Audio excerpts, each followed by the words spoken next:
ഇപ്പൊ ഏതൊരു വീടിന്റെയും അല്ലെങ്കിൽ ഏതൊരു വ്യാപാര സ്ഥാപനത്തിന്റെയും അല്ലെങ്കിൽ ഏതൊരു കെട്ടിടത്തിന്റെയും നോർത്ത് ഭാഗം എന്ന് പറയുന്നത് അത് തൊഴിലിന്റെ ദിക്കാണ്. നിങ്ങളുടെ വീടിന്റെ വടക്ക് ഭാഗത്ത് നിങ്ങൾക്കൊരു ടോയ്ലറ്റ് ഉണ്ടെന്ന് കരുതുക.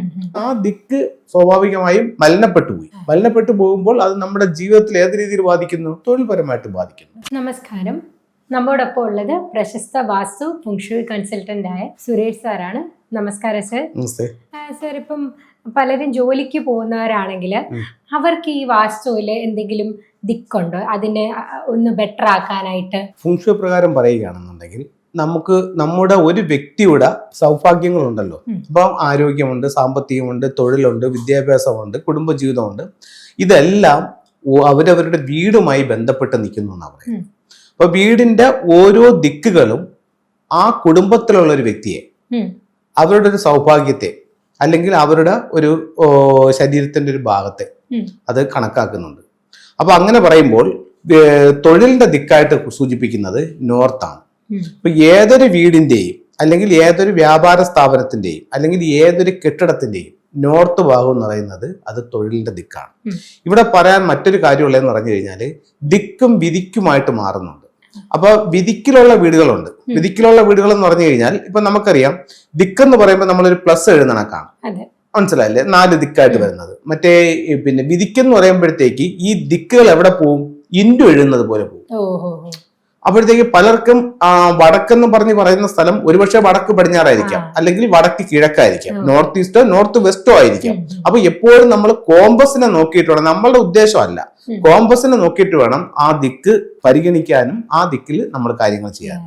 ഇപ്പൊ നിങ്ങളുടെ വീടിനെ സംബന്ധിച്ചിടത്തോളം നിങ്ങളുടെ വീടിന്റെ വടക്ക് ഭാഗത്ത് നിങ്ങൾക്കൊരു ടോയ്ലറ്റ് ഉണ്ടെന്ന് കരുതുക. ഉറപ്പായിട്ടും നിങ്ങൾ തൊഴിൽപരമായിട്ട് ഒത്തിരി പ്രശ്നത്തെ നിങ്ങൾ അഭിമുഖീകരിക്കുന്നുണ്ട്, മനസ്സിലായില്ലേ? അപ്പൊ വടക്ക് ദിക്ക് തൊഴിലിന്റെ ദിക്കായത് കൊണ്ടാണ് ഈ ഒരു പ്രോബ്ലം നിങ്ങളെ ബാധിച്ചത്.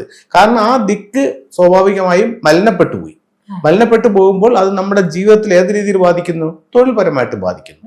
ഇപ്പൊ ഒത്തിരി കൺസൾട്ടിങ്ങിന് പോകുമ്പോഴത്തേക്ക് അവർ പറയാം, സാറേ വീട് വെച്ചിട്ട് ഞാൻ ഗൾഫിൽ പോയി 3 മാസത്തിനകത്ത് തിരിച്ചു വന്നു, അല്ലെങ്കിൽ നല്ല ശമ്പളത്തോടു കൂടി ഞാൻ ഗൾഫിൽ ജോലി ചെയ്തുകൊണ്ടിരിക്കുകയായിരുന്നു, ഈ വീട് വെച്ച് പാല് കാച്ചതിന് ശേഷം എന്റെ ജോലി നഷ്ടപ്പെട്ട് തിരിച്ചു വന്നു. മനസ്സിലായില്ലേ? അത് അവര് പറയുമ്പോഴേ നമുക്കറിയാം ഈ വീടിന്റെ നോർത്തിൽ അവരെന്തോ തെറ്റ് ചെയ്തിട്ടുണ്ടോ എന്ന് നമുക്കത് ബോധ്യപ്പെടും. നമ്മുടെ പ്ലാനും എടുത്ത് കോമ്പസും എടുത്ത് നോക്കുമ്പോൾ കറക്റ്റ് നോർത്തിൽ തന്നെയാണ് ടോയ്ലറ്റ് നിൽക്കുന്നത്, മനസ്സിലായില്ലേ? അപ്പൊ നോർത്താണ് തൊഴിലിന്റെ ദിക്ക്. സാർ, അതേപോലെ ഇപ്പം ഇതെല്ലാം നമ്മൾ കറക്റ്റ് ആയിട്ട് വെച്ചു, എന്നാൽ തന്നെ നമുക്ക് ജോലിയിൽ എന്തെങ്കിലും ഒരു ബെറ്റർ പ്രൊമോഷനോ അല്ലെങ്കിൽ അച്ചീവ്മെന്റ്സോ ഒക്കെ വേണമെങ്കിൽ നമുക്ക് എന്തെങ്കിലും ചെയ്യാൻ പറ്റുന്നതുണ്ടോ? തീർച്ചയായിട്ടും ഉണ്ട്. ഇപ്പം നമ്മള് എല്ലാവരും വാസ്തു നോക്കിയാണോ വീട് വെച്ചിരിക്കുന്നത്? അല്ല, ഒരുപാട് പേര് വാസ്തു നോക്കാതെ വീട് വെച്ചു പോയിട്ടുണ്ട്. അപ്പൊ അവർക്കും തൊഴിൽപരമായിട്ട് നേട്ടങ്ങളുണ്ട്. അപ്പൊ അതിന് നമുക്ക് ഫെങ്ഷുയി പ്രകാരം എന്തെങ്കിലും ചെയ്യാൻ പറ്റുമോ, അല്ലെങ്കിൽ അങ്ങനെ ചെയ്യാനായിട്ട് എന്തെങ്കിലും ടൂളുകൾ ഉണ്ടോ എന്ന് ചോദിക്കുന്നവരുണ്ട്, കൺസൾട്ടിങ്ങിന് വിളിക്കുന്നവരുണ്ട്. അപ്പൊ ഒരു വ്യക്തിയെ സംബന്ധിച്ചിടത്തോളം അല്ലെങ്കിൽ ഒരു വീടിനെ സംബന്ധിച്ചിടത്തോളം നോർത്താണ് തൊഴിലിന്റെ ദിക്കെന്ന് പറഞ്ഞു. അപ്പൊ വീടിന്റെ നോർത്തില്, വീടിന്റെ ഔട്ട് സൈഡില് നമ്മളൊരു വാട്ടർ ബോഡി വെക്കുന്നു. സിമ്പിൾ ആയിട്ട് പറയുകയാണെങ്കിൽ നമ്മൾ ആമ്പൽ ഇടുന്ന കുളം ഉണ്ടല്ലോ, അമ്പല് വേണ്ട ഇവിടെ, ആ കുളം എടുത്ത് ആ സിമന്റിന്റെ അതെടുത്ത് ഇറങ്ങിക്കൊണ്ട് വെക്കുന്നു. അതിനകത്ത് നിറച്ച് വെള്ളം നിറയ്ക്കുന്നു. വെള്ളം നിറച്ചിട്ട് ഒരു മൂവിംഗ് വാട്ടർ, നമ്മൾ അക്യൂറത്തിലേക്ക് കൊടുക്കുന്ന മോട്ടർ ഉണ്ടല്ലോ, ഒരു 100-500 രൂപയ്ക്ക് ഒരെണ്ണം വാങ്ങിക്കുക. അതൊരെണ്ണം വാങ്ങിച്ചിട്ട് ഇതിനകത്ത് വെച്ച് വർക്ക് ചെയ്യിക്കാം.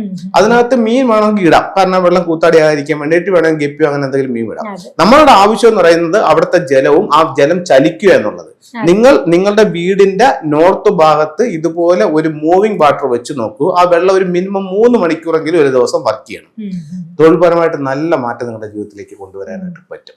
ഇന്ന് ചോദിച്ച മറ്റൊരു ചോദ്യം എന്ന് പറയുന്നത് പ്രൊമോഷന്റെ കാര്യം. പ്രൊമോഷൻ ആണെന്നുണ്ടെങ്കിൽ അതിന് ഫെങ്ഷുയിൽ ചില ടൂളുകൾ ഉപയോഗിക്കുന്നുണ്ട്, ചില സിമ്പലുകൾ ഉപയോഗിക്കുന്നുണ്ട്. ഉദാഹരണത്തിന് ഫെങ്ഷുയുടെ സ്വീകരണ മുറിയുടെ നോർത്ത് എടുക്കുന്നു. മൊത്തം വീടിന്റെ നോർത്തിലാണ് നമ്മൾ വാട്ടർ ആക്ടിവേഷൻ ചെയ്യുന്നത്. എന്നിട്ട് സ്വീകരണ മുറി എടുക്കുന്നു. അതിനെ സ്മാൾ തായ്ച്ചി എന്ന് പറയും. ഒരു വീടിന്റെ എല്ലാ എനർജി ഉൾക്കൊണ്ട ഏറ്റവും ചെറിയ പോർഷൻ, അതിനാണ് സ്മാൾ തായ്ച്ചി. ആ ഭാഗത്ത് നിങ്ങൾക്ക് ഒരു മങ്കി ഓൺ ഹോഴ്സ്, അതായത് ഒരു കുതിര, അതിന്റെ മുകളിൽ ഒരു കുരങ്ങിരിക്കുന്നതായിട്ടുള്ള സ്റ്റാച്ചു വാങ്ങിക്കാൻ കിട്ടും. അത് നിങ്ങളുടെ ലിവിംഗ് റൂമിന്റെ നോർത്തിൽ വെക്കുകയാണെങ്കിൽ, ഞാൻ ഒന്നുകൂടെ പറയുന്നു, ഡയറക്ഷൻ എപ്പോഴും പ്രാധാന്യമാണ്. നോർത്ത് തന്നെ ആയിരിക്കണം അത് വെക്കേണ്ടത്. അങ്ങനെയാണെങ്കിൽ നിങ്ങൾക്ക് പ്രൊമോഷൻ കിട്ടാനുള്ള സാധ്യത വളരെ കൂടുതലാണ്. ഇത് ഫെങ്ഷുയിലെ വളരെ പവർഫുൾ ആയിട്ടുള്ള ഒരു ടൂളാണ്. അപ്പോൾ ഒരുപാട് ആൾക്കാർ നോക്കും, ഇങ്ങനെ ആ ടൂൾ വെച്ച് കഴിഞ്ഞാൽ റിസൾട്ട് കിട്ടുമോ, അങ്ങനെയൊക്കെ കിട്ടുമോ എന്നൊക്കെ പലരും ചിന്തിക്കുന്നവരുണ്ട്, കമന്റ് ഇടുന്നവരുണ്ട്. പക്ഷെ അതിലൊരു കാര്യം എന്ന് പറഞ്ഞു കഴിഞ്ഞാൽ നമ്മളത് ചെയ്തു നോക്കിയാലേ നമുക്കതിന്റെ റിസൾട്ട് കിട്ടും. ഇപ്പൊ എനിക്ക് അറിവുണ്ട് എന്ന് പറഞ്ഞിട്ട് കാര്യമില്ല. ഞാൻ ആ അറിവിനെ ഉപയോഗപ്പെടുത്തണം, അല്ലെങ്കിൽ അതിനെ ഞാൻ അതിൽ ആ പ്രവൃത്തിയിലേക്ക് കൊണ്ടുവരണം.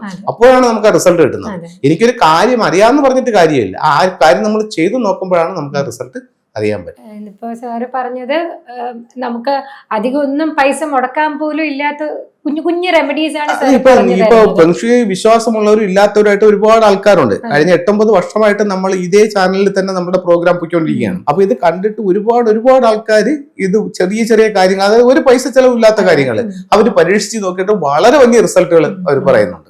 ചിലര് അത് അവരെ കൊണ്ട് ചെയ്താൽ എന്തെങ്കിലും തെറ്റ് സംഭവിക്കുമോ എന്ന് പറഞ്ഞിട്ട് നമ്മളെ വിളിച്ച് കൺസൾട്ട് ചെയ്ത് ചെയ്യിക്കുന്നുണ്ട്. എല്ലാവർക്കും റിസൾട്ടും ഉണ്ട്. അപ്പോൾ തീർച്ചയായിട്ടും ഒന്ന് ട്രൈ ചെയ്ത് നോക്കി. കാരണം നമ്മുടെ കമന്റ്സിൽ ഏറ്റവും അധികം വന്ന ചോദ്യങ്ങളിൽ ഒന്നായിരുന്നു അത്. കാരണം ഇപ്പൊ എല്ലാവരും സ്ത്രീകളാണെങ്കിലും പുരുഷന്മാരാണെങ്കിലും ജോലിക്ക് പോകുന്നവരാണ്. തീർച്ചയായിട്ടും നിങ്ങൾ ഈ കുഞ്ഞു കുഞ്ഞു കാര്യങ്ങളൊന്ന് വീട്ടിലൊന്ന് ട്രൈ ചെയ്ത് നോക്കും, നിങ്ങൾക്ക് അതിൻ്റെതായിട്ടുള്ള റിസൾട്ട് വരും. അതുപോലെ നിങ്ങൾക്ക് സാറിനെ ഡയറക്റ്റ് കൺസൾട്ട് ചെയ്യണം എന്നുണ്ടെങ്കിൽ അതിനൊരു പ്രൊവിഷനും ഉണ്ട്. അതിനുവേണ്ടി താഴെ കാണുന്ന കോൺടാക്ട് നമ്പറിൽ കോൺടാക്ട് ചെയ്യുക. നിങ്ങളുടെ ഡൗട്ട്സ് ഉണ്ടെങ്കിൽ അത് കമൻസിലൂടെ ഞങ്ങളെ അറിയിക്കുക. അത് തീർച്ചയായിട്ടും ഞങ്ങൾ വരുന്ന എപ്പിസോഡിൽ പറയുന്നതായിരിക്കും. അതിനുവേണ്ടി തുടർന്ന് കാണുക. ഇന്നത്തെ എപ്പിസോഡ് ഇവിടെ അവസാനിക്കുന്നു.